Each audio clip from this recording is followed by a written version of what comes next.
Welcome to the Violet Fog As I Know It podcast, proudly hosted on the How Do You Health Network. I love this network. I think they are the coolest. You got to check them out. Today, we're going to be talking about non-negotiables for grocery shopping and just some ideas and thoughts that I have around grocery shopping in general.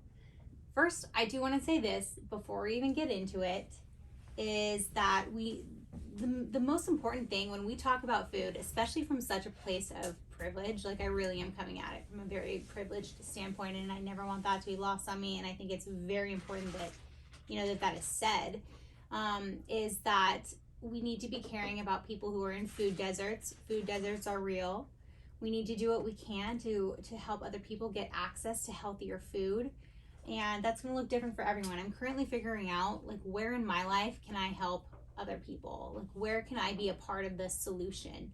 I just think that that's so important when I do like little things like here and there, but I would like to get something that's more steady. I just think if I'm going to be talking about it, I need to also be mindful of being part of the solution. And so when I figure out what that's going to be, whether it is working in a local garden that's for the community, donating to a specific charity, I may or may not share it. I have different thoughts about that. Like, on one hand, sharing it's nice because it can encourage other people to do so, and you can bring awareness to like a specific project or organization. But on the other hand, I also think like sharing when you volunteer and donate can be like super braggy, and I'm also a little bit turned off by that. So I'll figure that out. But I digress. But okay, so let's talk about grocery shopping, non-negotiables. Let's have a little fun with this. I'm not using any notes. Again, you know my style. I just kind of like bounce like here and there. So I love to grocery shop. I find so much joy in it. I love discovering new brands, products. I love just like, filling up my fridge, making my fridge look pretty. I do fridge tours all the time on Instagram. And I will say that most of the time my fridge does look like that, like very like neat and organized, but definitely not always. And if it doesn't, I don't freak out. But the reason why I like to like just make things look really like clean and pretty in my fridge is because it just makes me more excited to eat the food that I have in there. And I'm just, I'm always trying to create a life of joy through the little things, and putting just 5 minutes extra of my time and how I put away my groceries just makes me enjoy my groceries and my food that much more. Okay, so grocery shopping. So I'm sure, as you can guess, I have very high standards for myself for like what I get, but it's for my own bio-individuality. And you also need to keep that in mind too as I'm talking about this, and I'll keep referencing bio-individuality because what I need could be very different from what you need. What you need could be very different from what I need. And of course, moderation is a thing, and also always understand, like, when you hear me talk about things, use that as a springboard to go do your own research. Don't just take everything that I say as fact, even though I do believe I am a very well-researched person. Always go do your own research. I just think that is so important. A lot of things that I say, guess what? There's going to be arguments against that. Have I read those arguments and I still feel the way that I feel? Yes, but I think that you should still, do your complete research as well. Okay, so when it comes to grocery shopping, just here are some things. Let's just like have fun with it. Of course, I get a ton of vegetables, non-negotiable, right? And this is how it makes it so easy for me, is I just know about half of what I buy from the grocery store, I want that to be vegetables, because I want to get that folate. I want to get those B vitamins. I want to get all the, vitamin C, everything that the vegetables have to offer, that fiber, can be so good for your gut. For me, works for me. Again, like, there's certain vegetables that don't work for everyone. A super heavy plant-based diet doesn't work for everyone. I do eat meat. We'll talk about that too. But, getting in a lot of vegetables is super important to me and makes my body feel great. I want that fiber. And so I always just tell myself this: half of what I buy should be vegetables. And it's pretty rare that I go in with a plan. I'm never like, on this night I'm gonna have tacos, and on this night I'm gonna have, spaghetti squash or whatever. It keeps it more fun for me and just the type of person that I am. Even my Myers-Briggs personality, INFP. P means like kind of like freestyle, free bird. You're not really as much of a planner. And so like it works for me to just kind of like go in and I just grab vegetables, and I just know that I'm going to make it work. And guess what? It's very rare that I have food waste. I always make it work. So I always grab like half vegetables. We don't eat a ton of fruit in our house. We do have some. Dan eats more fruit than I do. I tend to have a bigger sweet tooth, which I realize is also can be like that can be caused from some dysbiosis in the gut. The fact that I do crave sweets that much. So I'm very mindful of that. It's like if I'm going to have, little treats or like desserts, I don't also want to be eating a ton of fruit. Would it be better to maybe eat more fruit than those like treats or desserts? Yes, but those treats and desserts can often bring me a lot of joy, and I'm very mindful with how I pick them out. So like, therefore, I just like don't do as much fruit. There also is a study. There's a few studies. It's just something to reference, although there are a lot of people who are very against this, but fructose can, according to these studies, impact your mitochondria. So that is something that I'm also mindful of. Fructose is fruit sugar. But again, there's also a ton of experts that, don't pay any mind to that statement. So take that with what you will. I just put it out there, but I tend to not eat a ton of fruit. If I do, berries. I think berries are like the queen of fruit. And so, and then also there's some Peruvian fruits that I think are queens, like lucuma. And so, so I'll have berries, and I always do organic. Dan will do like peaches, apples, bananas, stuff like that. It's pretty rare that I'll have that. Every now and then when I make a smoothie, I'll put in like half a banana or something.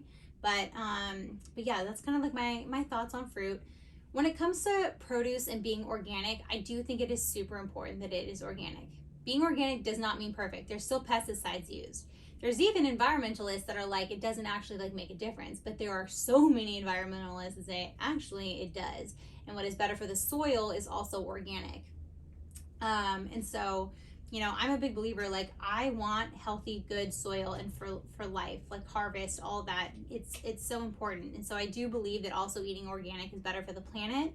Again, there are people who think that it's not, and that argument is valid too, but I've like researched this a ton, and I just keep going back to it. It feels good for me to buy organic. I feel like it is better for the planet. I feel that it is better for me. I want to reduce those pesticides, fungicides, things like that as much as I possibly can. I just want to make it easy for my liver, easy for my detox organs, and so that's important to me. Sometimes I will reference the Clean 15, and like for instance, like broccoli, cauliflower are often on the Clean 15. That's by the EWG Environmental Working Group, and they put that out every year. It's often like pretty similar year after year.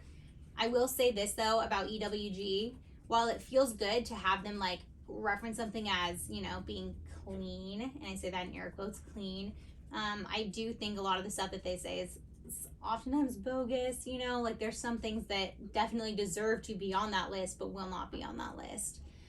So I don't take everything, I take everything with a grain of salt that I read on there, but of course it does feel good to see it on the Clean 15. So sometimes I will buy non-organic if it's on the Clean 15, but for the most part, like I do buy organic. I'm also like pretty good about, I like notice like what costs more and what costs less, and like little dollars here and there add up.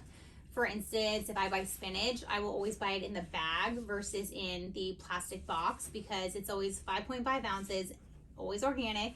And well, the ones that I'm like debating between, they're always organic, and it's often about $1 difference. So I'll get the one in the bag versus the box. So like I pay attention to little things like that, and I find like where can I, end up saving things, and oftentimes I'll end up saving around like $10 per the grocery shop of produce things just by like figuring that out. So that's what I think about produce. So vegetables are always probably half of my cart. When it comes to meat, and I am definitely pro meat. I used to be like very plant-based, and for a while that did work for me until like I just kept getting sicker and sicker. And I'm not saying that it's because I was missing out on meat. There's obviously some other big things going on, but I will say this: when I started incorporating more meat back into my diet, I started feeling so much better. There are vitamins in meat it's super bioavailable, and I think that cannot be ignored. And yes, people will say, well, you can get that in plants, but guess what? It is not the exact same in terms of bioavailability. And there's a lot of times when plants are superior than meat, but there's certain things like autoimmune conditions. There's a reason why a lot of people do super well, with animal protein. I have Hashimoto's. I have an autoimmune condition. I do very well with meat. I just feel a whole lot more energized. In red meat, there is so many amazing bioavailable vitamins in that is very healing for the thyroid. And so I'm definitely, I do eat meat. If I could be plant-based, would I? Yeah, I don't want to be eating animals, but I need them. I do believe that they are there for a reason. I think that there are many people who can get by on a plant-based diet, and that's amazing. I think that I am so grateful for the vegan movement in so many ways, but I just don't think that diet is for everyone. And so, but here's the thing with meat. Okay, with red meat, always grass-fed, grass-finished. I don't just want grass-fed, I also want grass-finished. The only time I will be okay, I'll just do grass-fed is if I'm eating a jerky, and even then it has to be the ingredients have to be, check my list.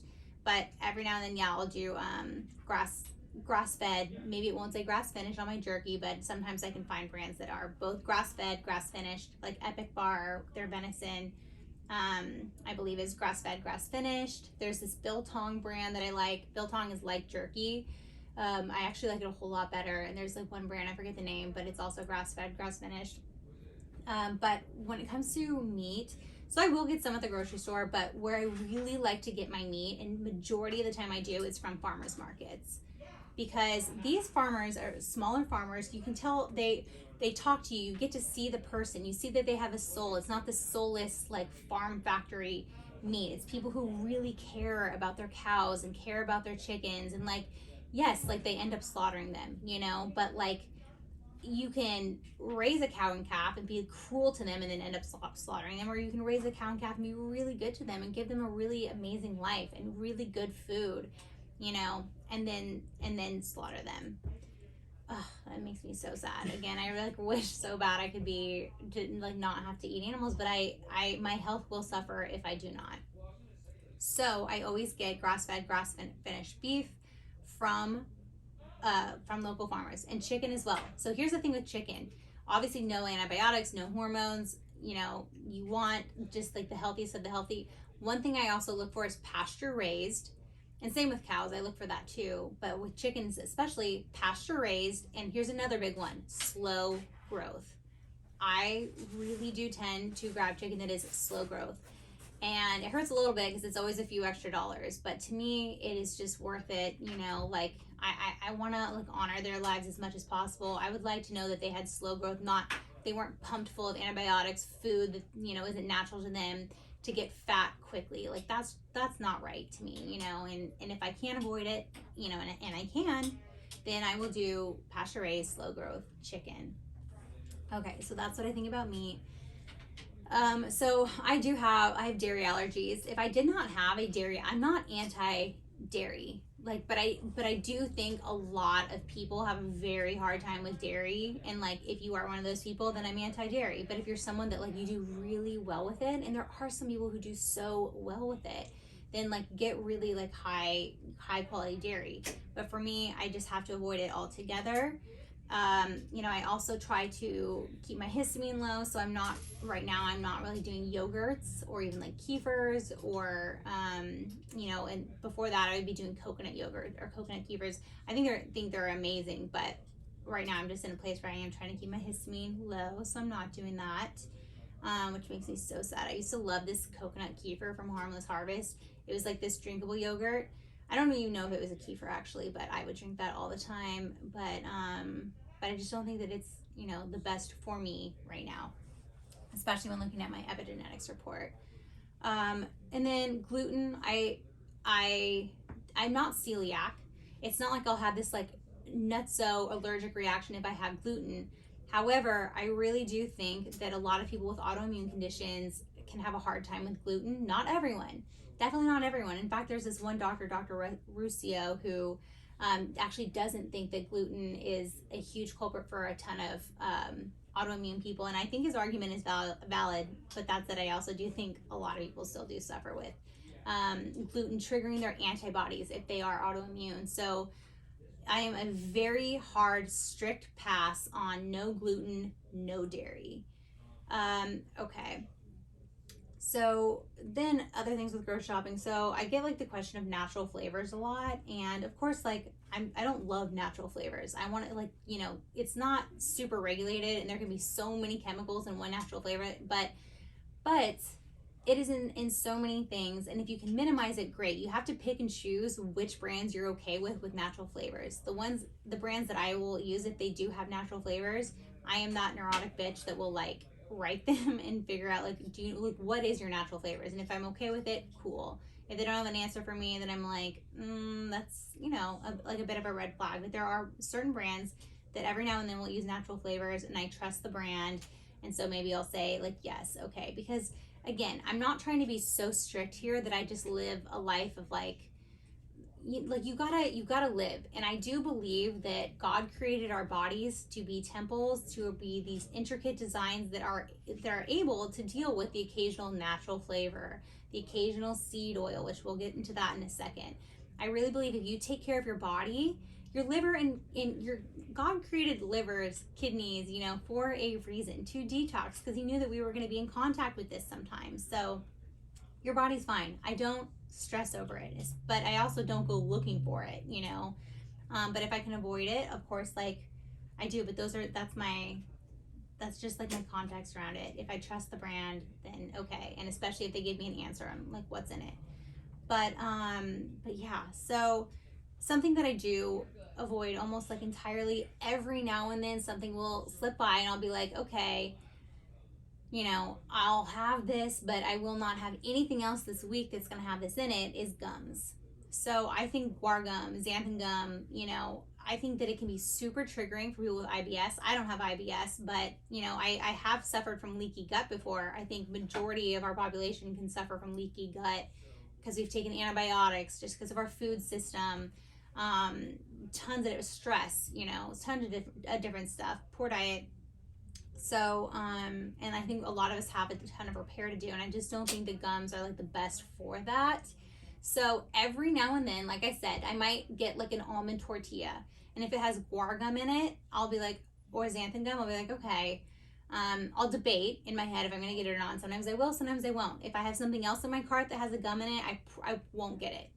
That's like kind of my thing. Like one thing can maybe have a gum in it, but if I'm having like a flare up or like my gut's not doing well, then no.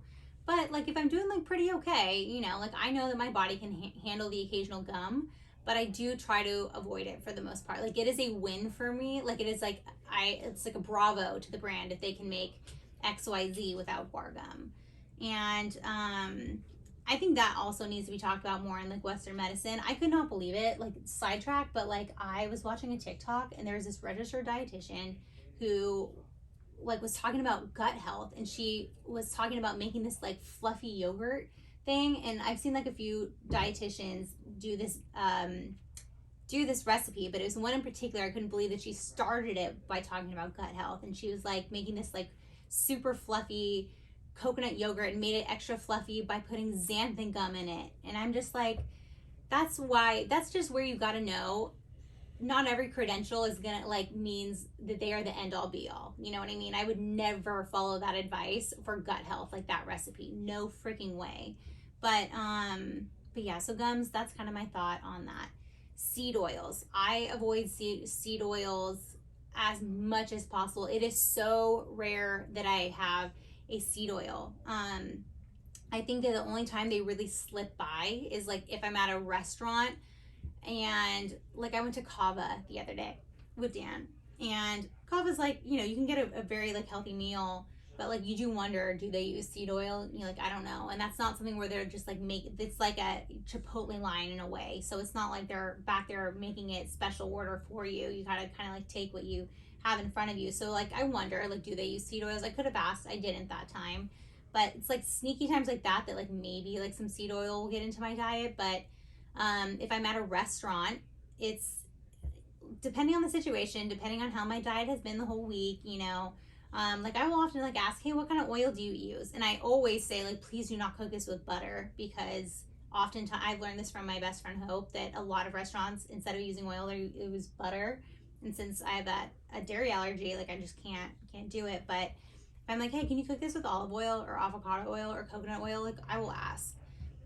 Sometimes they'll say no, and I'm like, okay, like that's fine, and I'll make the decision. Am I gonna go through with it or am not? Oftentimes I will, because my diet, I feel like I'm just so good with it that like I can handle the occasional seed oil. But I am not buying any products with vegetable oil, canola oil, any of those seed oils, palm oil, soybean oil. No freaking way. I just think, and there's going to be people who are like, everything in moderation. Yeah, but like if you're having 5 products with vegetable oil in it, like that's not, I don't think that that's good for the body. We're already getting way too many omega-6s. And omega-6 in and of itself is not bad, but it's so often out of balance for us, omega-6 to omega-3 ratio. So I do not want to do seed oils. I just think it's super inflammatory. It does not do well with my system. My skin doesn't look as good. Or rather, I can tell when I've been like very, very like good and like avoiding like seed oils and all that, which is majority of the time. My skin's great. My gut is great. I just don't want to be doing seed oil. So I'm like pretty much like a hard no. It's not going in my basket if it has a seed oil in it. So, and then if let's say like treats, sugar, stuff like that, sugar in and of itself is like not like that bad. Like you definitely want to moderate, okay? Like very much so. And if you can avoid it, do it, but I don't think that it is. I would way rather have like pure sugar rather than like a lot of these artificial sweeteners, aspartame, things like that. No, I do not want majority of that fake shit. I would way rather have, regular sugar, have the real thing. But even that said, like I do try to minimize. I do like to get more of my sweetness from areas where I can also get antioxidants in it. I'm very much a like kill 2 birds with 1 stone, like appease my sweet tooth, but like give me other healthy stuff with it as well. That's why I love organic Vermont maple syrup, because it has like some really great antioxidants in it. Love me some honey. Every now and then when it comes to fake sugars, like I'm like okay with monk fruit. I do okay with monk fruit. I think like that's fine. I also feel like in general the same way about stevia, but I'm not as amped about stevia as I am about monk fruit. And even monk fruit I still like minimize, but like, I'll definitely have monk fruit, even probably like, once or twice a week. Like I'll use that as my sweetener in my potions. I have my Violet Fog potions, my stress blend, so I'll put that in there. Another thing that I will not do at grocery, so that's sweets. That's kind of how I feel about that. And I don't ever want any red dyes or anything like that. You see that in a lot of snacks. No, red dye, yellow 6, like hell no. Let food look like food. Why do you have to put dye in it? I just don't understand. I just think it's just so, it can be so bad for brain function and so many other things. I will not touch dyes. You could not paint me. Okay. Another thing I won't do, and this is a huge one, like if you, like please know this. I will not buy supplements from a grocery store. There is no way I will buy, because I just don't think that the vetting process is good enough. I think so many of them are such crap vitamins, even the ones at Whole Foods. I don't think that they're really that great. I mean, maybe Whole Foods, okay, better than like your average grocery store that's like not focused on organic produce and stuff like that. But like, no, I want really high quality vitamins and supplements. I don't get them from grocery stores. So like okay, where do I get mine? So this is going to lead into who is even sponsoring this podcast. I work with MSW Nutrition for a reason. I have worked with them for a reason for a very long time. Their supplements are amazing. FDA cleared, FDA approved. Those are 2 different things that are super important. Heavy emphasis on bioavailability. That is the number 1 thing you need to be thinking of when it comes to vitamins and supplements. If you were to come to Austin and you were to talk to like the biohackers here, the really big health enthusiasts, all of them are huge fans of MSW Nutrition supplements. Like, to us, like we're just, it's like the holy grail. It is the best. It's also, and this is really important, the only vitamins that they use are methylated. That means your methylation cycle, it's a great methylation cycle for methylation. It's going to be so good for you, especially if you have the MTHFR gene mutation, because you only want methylated vitamins. Also, if you were to go on their website, they have so much research backed with everything that they have. Like you can just look at their references. I mean, it's amazing. I love to geek out over that stuff. If you go to their site, MSW Nutrition, some of the things that I recommend, and I've talked about it on here, I love the mitochondria. For your mitochondria, take it in the morning or early afternoon, because like it gives you this like nice internal energy. It is so good for your mitochondria. Everything comes down to cellular health, man. So just remember that. So mitochondriac, I love that. I also love their Bliss. It has SAMe and TMG. That is something that you can use as a serotonin and dopamine booster. Also great for methylation, great for joints, great for the liver. It's, if you watch my stories on Insta, like that's the stuff that I pour under my tongue all the time, just to give myself a little serotonin boost. So I highly recommend their Bliss. And then I also really love their Liver Love. And the Liver Love is, I mean, it has so many great vitamins for your liver. That is just amazing liver support. I love that stuff. If I ever do have a drink, I have about, like, I'll take 4 of those. I'll take like 2 before, 2 after, or 4 together after. But just like every day, I love to take Liver Love. So those are like my top 3 favorites. I also do have a pack with them called the Violet Fog pack that we did together. It's like a daily thing. It's like you take 3 at a time. It has mitochondriac in it. It has 1 Liver Love in it, and then it has high dose biotin in it, which can be really great for autoimmune people who have hair loss. And then also biotin has a lot of there's some studies on it that shows that it can really help with longevity genes. So check out MSW Nutrition. I really just don't recommend getting your supplements from a grocery store. So it's a non-negotiable for me. So yeah, I really just keep it simple, but I guess when I lay it all out like this, I'm like, it's actually not that simple, my grocery shopping. But I promise you, like, some of this stuff can seem so overwhelming, but like once you kind of get into your rhythm, you learn the things that you like, you start to look for certain words, it just becomes so much easier. And I promise you that, like, do not be discouraged. Start with like 1 food group at a time. You know, if you're wanting to change up the things that you eat and that you buy at the grocery store, again, I do highly recommend like having fun with how you put things away, because it is going to make you want to eat more fruits and vegetables and all of that when you see it just like, you know, looking all cute in your fridge. You don't have to do it. I don't do it every time, but it definitely does help. So I hope that you love these grocery tips. I'm sure I missed something here and there, because that's just, you know, bound to happen. But let me know what you want to hear next. This is so fun. I love talking to my girlfriend, and have a wonderful week.